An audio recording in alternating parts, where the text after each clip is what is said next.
Welcome back to Inside Games, the only gaming news channel brave enough to shrug off a couple of bad releases. Hey, shrug it off all you want, Bruce. Damn it, I'm here to represent the gamers, the capital G gamers out there. And we are mad, and Arcane is bad, and it should be shamed for this. Shame.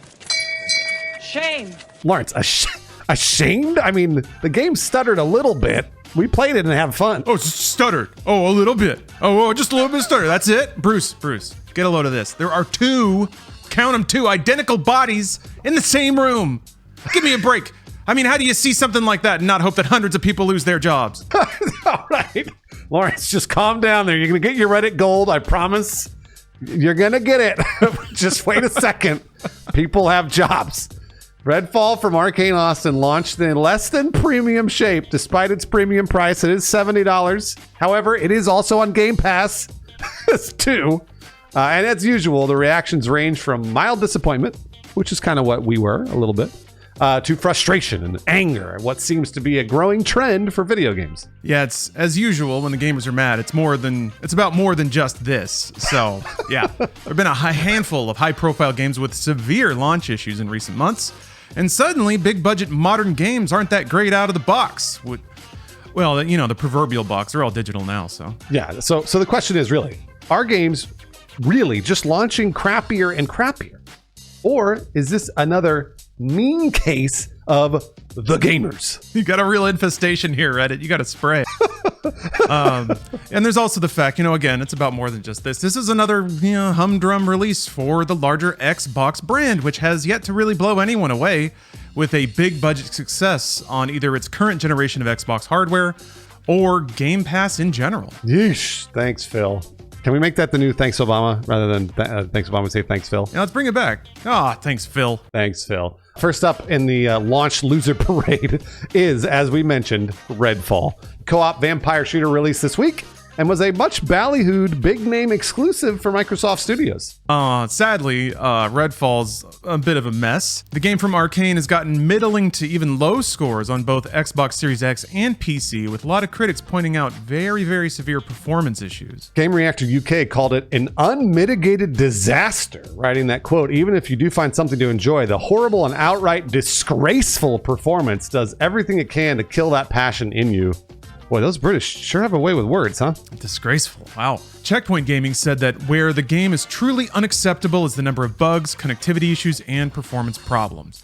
Those included co-op partners glitching in and out of floors, T-posing, and infinite load screens, to name a few. Redfall is also getting review bombed on Steam, because that's what you do, with lots of players citing, you guessed it, poor performance. User Karen at 76K wrote that the game had abysmal optimization that requires RTX 4090 minimum and still can't hit 60 FPS. And as you'd expect, the Reddit posts are flowing like wine.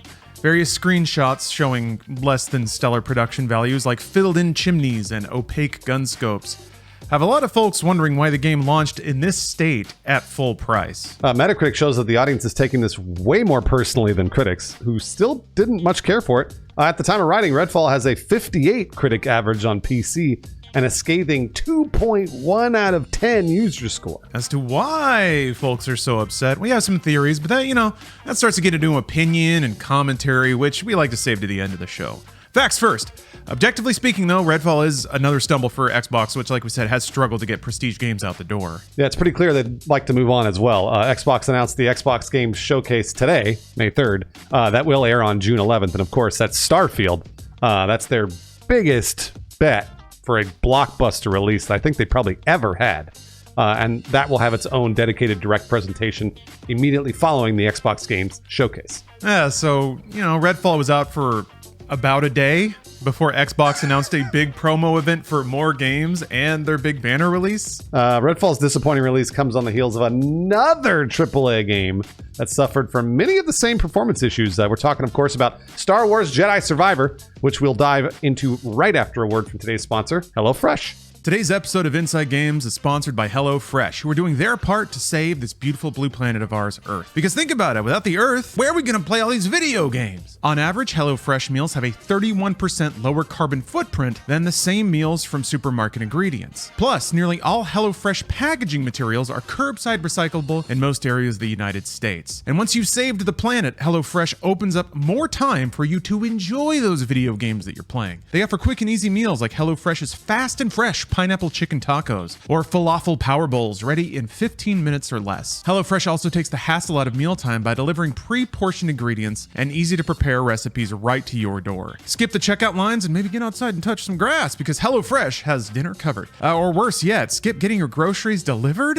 I don't know, I'm tired of getting unripe fruit, carton full of cracked eggs, and milk that goes bad in 2 days. So you get it from HelloFresh, now it's going to be fresh. So please use our link in the description or go to HelloFresh.com and use code POGINSIDEMAY16 to get 16 free meals plus free shipping. And once you click, we got some new space age tech here. The description will update live to count the number of purchases, so you could be one of them. Thank you very much, HelloFresh, for the sponsorship. Thank you very much, HelloFresh, for sponsoring us. Like we were saying before the break, Redfall isn't the only botched release, even in the last week. Star Wars Jedi Survivor also underwhelmed with severe technical problems. It performed so badly on PC with severe frame rate drops and stuttering, the Digital Foundry called it the worst AAA port of 2023 so far. Some reviewers tried a pre-release version and reported that even a GeForce RTX 4090 couldn't run it at a steady 60 FPS. EA vowed to fix it, and this week rolled out the first in a series of patches to fix the problem. They tweeted, quote, "We are hard at work on patches that will further improve performance and fix bugs across all platforms." Yeah, they're working on it. There was a patch. It seemed to help a little bit. Okay. But yeah, of course, these aren't the first games, right? Kind of going back to the idea of whether or not this is a trend or if maybe it's happening in concentration right now. Of course, there have been games with performance issues in the past. You know, they didn't invent it in the last couple of months. Cyberpunk 2077 was, of course, a legendary mess on base PS4 and Xbox One systems, to the point that Sony pulled it from the PlayStation Store entirely, and Microsoft offered refunds for it. Interestingly, that protective spirit didn't seem to be in place when Sony launched The Last of Us Part 1 remaster on PC, which also was kind of a big old mess. It launched with a bunch of performance issues that were quickly memed upon. Those are some pretty good memes, I gotta say. Going back even further, we're going down into history now. Assassin's Creed Unity had frame rate issues, bugs so bad, Ubisoft had to publicly apologize, and some characters didn't have faces. Remember? Those eyes just... It's the little my things. favorite. Those are my favorite. Yeah. Oh, man. That, honestly... I just love going back into history because then I realized, oh, wait a minute, no, this isn't new. Games have been doing this for years. Fallout 76 was a giant glitchy mess. WWE 2K20, oh yeah, that's right, it was so legendarily buggy that Sony offered refunds on that one. Yeah, at least we have refunds now. At least, gosh, times have been darker before, that's for sure. Yeah. And, you know, most recently, maybe the Grand Theft Auto Trilogy remasters, total messes, Pokemon Scarlet and Violet, just... you know, ran way even worse than Redfall, it seemed. Oh, they were terrible. But sold tens of millions, so the market's going to do what it's going to do. Yeah, it's tough out there. As far as current trends, it is more than just your imagination. PC Gamer published an article back in February lamenting the troubled ports of Wild Hearts, which, by the way, broke immediately for me when I played it on PC. Last of Us Part 1, which took like 30 minutes to cache shaders for me on PC. And Warhammer 40k Darktide, which had connectivity issues, I think, for the first like week or two. And stability issues, yeah. Yeah, and stability issues. So the situation has not improved. Yeah, to be fair, we like to look on the sunny side when we can. There have been good releases recently. Hi-Fi Rush, pleasant surprise, looked great, ran great. Resident Evil 4 Remake, very, very top-tier game, ran great on PC right away. So... there are some good releases too if you're looking for them. That's right. Dead Space Remake was also great too. That launched fantastically. But it does seem that there has been an uptick lately in buggy AAA games that were released before they were ready. Yeah, and that brings us to the opinion corner here on Inside Games, which, you know, it's more the discourse aspect of it. I don't know. Bruce, what do you think? Do you think this is a trend? Do you think games are, by and large, more buggy now than they used to be? I don't. I actually... even just reading the script about how those games back, WWE and Assassin's Creed, I'm thinking of the horrible Battlefield releases. If you remember, just the terrible. Remember Long Neck Guy and like Giraffe Man. Battlefield 4 you couldn't play for weeks. So like this has kind of been always the thing. However, gaming itself is getting bigger. more and more people are playing, and also more and more people have ways to vent their frustration immediately than they did back then. So we got Reddit and Twitter, and you know it all because you read it all. So I think now it feels like it might be worse because we read about it immediately. That's just my little personal opinion, because I've been playing video games for as long as I've been alive, and especially in the online era of video games, they do launch pretty broken usually. So that's just kind of the way it goes. Yeah, that makes sense. From my visibility, I guess it's kind of hard for me to tell. The only thing that I can tell is that there are just way more games than ever before. So, and this is the most clown math made up thing in the world. But like, if it's bell curve, if there are 10 games distributed across a bell curve in terms of bugginess, 3 of them might be really buggy. But if you put 1,000 games on the same bell curve, suddenly there's going to be 300 games that are pretty buggy. So if you're just looking at the buggy games, it'll seem like there's tons more. But to me, it seems like it's that way because there are just tons more games in general. Which is why I thought it was important to mention some games that did launch well. And there are games that launched even worse than this back in the day. So to me, it's just it's all part of this continuity.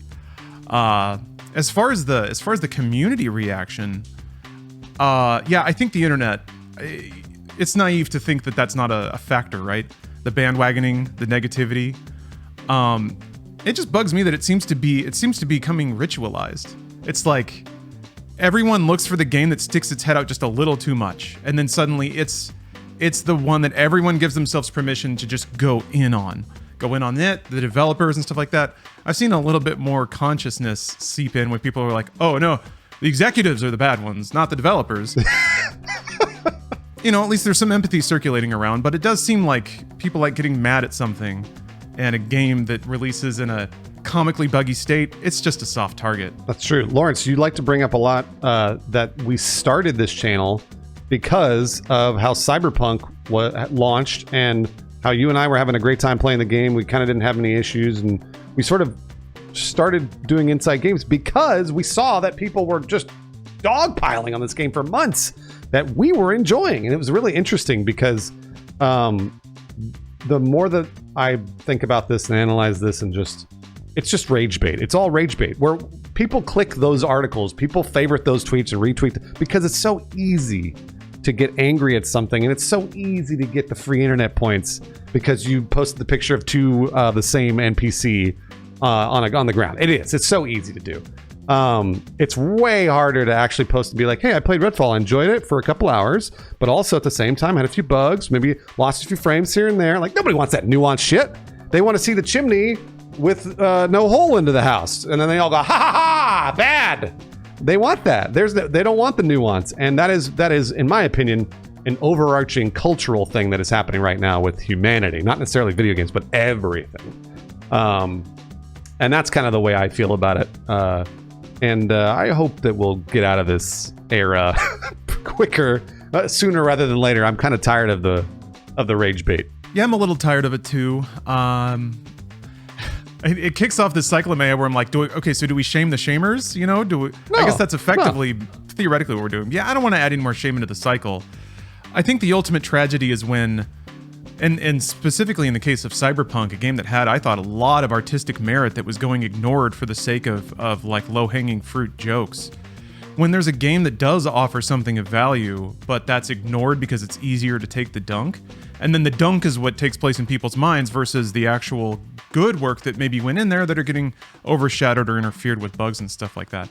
That's the tragedy. And that was the thing with Cyberpunk. I'm not saying that Redfall is as, artistically resplendent as Cyberpunk. To some people it might be, and it would suck if they just wrote the game off because they saw an angry Reddit post about it. It is totally fine to vent your frustrations and post all these things on the internet over and over. This dogpiling very quickly goes into personal insults and death threats and lots of other terrible things. So if you can restrain yourselves by just posting, you know what, Redfall was at 40 frames a second and I didn't enjoy it, versus these developers deserve to die, then try to do that, because I promise you, every Reddit thread is the same. It always devolves into name calling, and then let's not call each other names. let's just say that the game we didn't enjoy it. Yeah, for the most part. Most people just maybe throw a little too much salt and pepper on their disappointment. So I've seen a little bit of civility creep back into these discussions, but on the topic of civility, Bruce, and on the topic of considering that human beings worked on this thing, I remember this being a pretty hot discussion topic 3 years ago or so, when crunch in gaming was the hottest button issue. There was a tweet that went a little viral, somebody saying, "I want shorter games with worse graphics made by people who are paid more to work less," and I'm not kidding.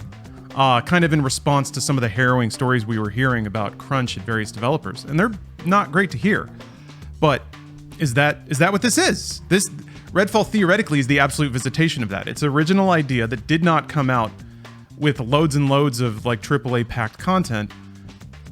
Hopefully we can assume that all the developers at Arcane Austin got to go home at regular times and see their families and enjoy life. So again, many assumptions are happening here, but presuming that's the case, does that make Redfall better in your eyes or in your estimation? I mean, that's a great point, Lawrence. That I would much rather play a game that is not feature complete at release if somebody could have a better work-life balance. I don't mind waiting a year, especially for a game that's on Game Pass. That doesn't bother me. And in most cases, we can just wait to spend $70 on it. Even if we wait a couple months, it's going to go on discount. And then at that point, you're buying a better game for a cheaper price. So if you're not an no one needs to be an early adopter. That doesn't actually need to. All video games are optional. So we don't need to pay immediately for a video game. So what everybody says is true. Don't pre-order the game. If it doesn't work for you, get a refund. Two absolute laws that you should subscribe to when it comes to video games. So just wait a second. That's what I think. Yeah, just wait for it to be patched and drop in price by half. Yeah. A lot of people, I think, were confused about the state of this game, especially given Arcane's pedigree leading up to now. They've developed some amazing games. And this it's time for a little story time. A little story time with old Law Dog here. Ooh, I love story time. Yeah. Back in my headier games journalism days, I think it was QuakeCon 2013. It was one of the QuakeCons. Back when Bethesda had acquired them. Pete Hines was there. I was like, "Can I talk to Pete Hines?" And they were like, "Oh, we'll see." And then like an hour later, we were just chatting. And I remember asking him about Wolfenstein Youngblood, because to me that game was also kind of like Redfall, where you have this studio who's proven they're very good at making a particular kind of game. That game seems in demand. And for some reason, they just went left, made this other kind of thing that was like a looter shooter that didn't need to be one, and it wasn't very like polished, didn't have a lot of content, it was buggy. It was kind of fascinating, the response. Pete told me that that's what they wanted to make. They wanted to do it. And as a manager, part of his job was making sure that his employees were happy in addition to his customers. So sometimes you have to make the decision to let people explore new ideas to keep them happy and engaged and feel like they're growing as employees. So Machine Games was over there on their 5th single-player scripted story game, and they're probably a little tired of it. But they have these prototypes, they want to explore that, they want to build their team's skill set by making a multiplayer co-op game. So Bethesda said, you know what? It's a risk, and we might have to be a little conservative with the budget and time we'll allocate to this. But yes, you should do it to build that skill and feel like you're biting off new challenges. So again, big theories, a lot of assumptions. Maybe Redfall was a game they wanted to make because it wasn't like the rest of their output, and Bethesda, being the logistics reign holders, said, okay, you can, but we're gonna give you like a constrained staff, constrained time and development, and we're going to launch it at a pretty forgettable window. But we'll help you. We'll help you out. We'll get it out. Just a theory. Absolutely, Lawrence. People were asking me, somebody in my chat said, "I'm offended that this video game exists." And I went, "No, that's ridiculous. That's absurd. You should not be offended that any art exists. In my opinion, I'm just happy that any art exists. Doesn't matter if I like it or not. The more art, the better, because that means we get to consume more fun stuff. And I don't think there's any disadvantage to having more art or more creativity in place. And like you said, managing teams who want to do something different, that actually does help their creativity. That helps them level up their creativity, makes them just happier people if they get to do stuff that they want to do. So totally fine if that's what Redfall was for Arcane. I usually want to gut check with actual developers before we theory craft too much in our heads. And I have a friend, a veteran developer named James Jones, who I asked about just the general state of releases now, and got a very educational answer. It's not satisfying because it's realistic. So I'll summarize it. So this is what they wrote in regards to why are games buggier now. Honestly, that is a question that's difficult to answer concisely. Every project has its own perils and hiccups, so saying reason A is why PC ports have been rough lately feels a bit unfair. Plus, I don't want to speak for other dev teams about their issues. What I will say is that in general, games are larger and more intricate than they have ever been, and as a result, there are infinitely more points of failure than ever before. And you can't throw more money at the problem because more money equals more people, equals more work, again equals more potential points of failure. And throwing more QA bodies at the problem, we love QA to be clear, isn't a magic bullet solution for many larger budget titles because simply there aren't enough people. You could have a fully staffed team of 50 QA working around the clock for 2 years. And once that game is in the wild, the day one playtime will surpass all of those QA hours. In theory, more time could resolve a lot of current problems, but time also runs the risk of other headaches. Just look at some of the more infamous titles that spent years and years in development hell. That's to say nothing of the very real business side implications of adding, or in rare circumstances, cutting time to a project's development cycle, which I am so very unqualified to talk about. So, the bit about games being more complicated now is valid, because Redfall is cross-platform and distributed via a subscription model. Bruce, we played a game where all 4 people were on different platforms. Yep. And different stores inside of those platforms. That's right, yeah. And it worked. I mean, it did. It took us like a few minutes to get into it, but once we got into it, we played. There was no sync issues either. So, I mean, I got to hand it to him. It was, and I kind of want to leave the episode with James Jones' comments. I think that they are super smart, and I don't want to pile onto him because I think he's nailed it. Well, right on, Bruce. But I'm gonna cut it back the other way because I got some patrons. They got some feelings, Bruce. These patrons are so offended by Redfall, they'll never buy another game again. That's it. They're done. Regulus, Dana Ottman, Christian Morgan Anderson, James Bowser, and Ryan Dareberry. They've thrown their PCs in the garbage. It's out of here. I hear that. But I have some patrons here on the Inside Games Patreon. They support us, and they love Redfall so much, they're going to buy every video game twice. Everyone. Brian balances it out, then. Exactly. Brian Cosner, Kyle Heaton, The Creatures, Mason Hoover, and Crab Foam. Thank you for supporting Inside Games on Patreon and also buying every video game twice. That's right. That might stack up over time, but that's a bold thing to dedicate to. Just on the subject of Patreon, we're also commissioning custom memes for our patrons from resident meme lord Kino Fabino. A new meme every week exclusively for Inside Games patrons. Here's a topical too hot for YouTube preview of a comic from a few weeks ago. If you want to see the whole collection, just sign up to be an Inside Games patron today. Any amount will do it, but we got a lot of nice benefits you should check out. So thanks very much to our patrons and hope you check it out. Thank you for watching.